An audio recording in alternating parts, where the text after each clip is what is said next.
Cum obținem o cultură de ceapă sănătoasă și rezistentă pe toată durata anului? În primul rând, alegerea perioadei de semănat. Plantarea cepei în grădină începe primăvara de vreme. Ceapa se simte cel mai bine atunci când afară nu este cald, iar pentru o reușită excelentă este foarte indicat să plantați ceapa din toamnă în luna noiembrie. Este mult mai simplu ca și primăvara, iar ceapa va crește mult mai bine și va fi mult mai sănătoasă și mult mai mare.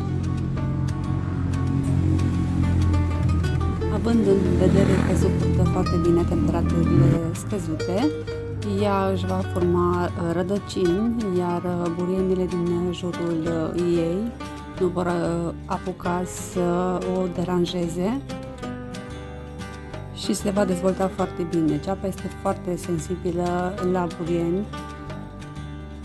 care pot să-i afecteze buna dezvoltare.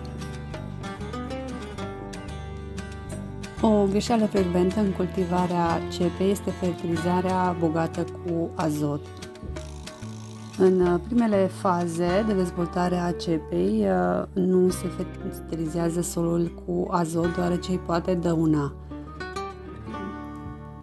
La început, când se plantează ceapa, cea mai indicată fertilizare este cu cenușă sau cu compost.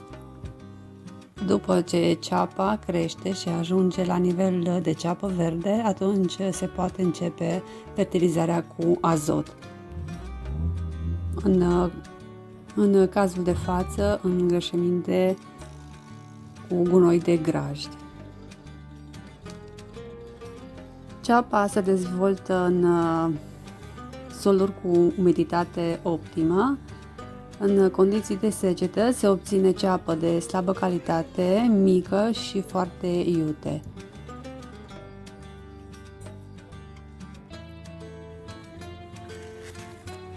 Când frunzele cepei încep să se îngălbenească, se oprește iritarea.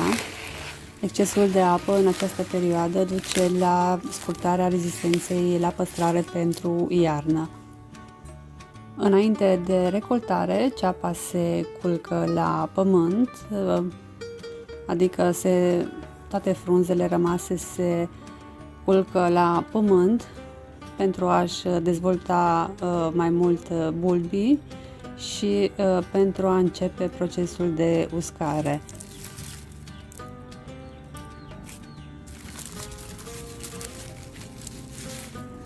Metoda cea mai ușoară și cea mai eficientă de a obține ceapă de bună calitate este prin cultivarea arpagicului.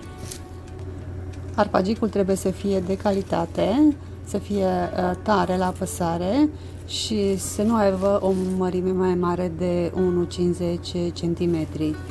Dacă este prea mic, se dezvoltă greu, iar dacă este prea mare, va produce sămânță.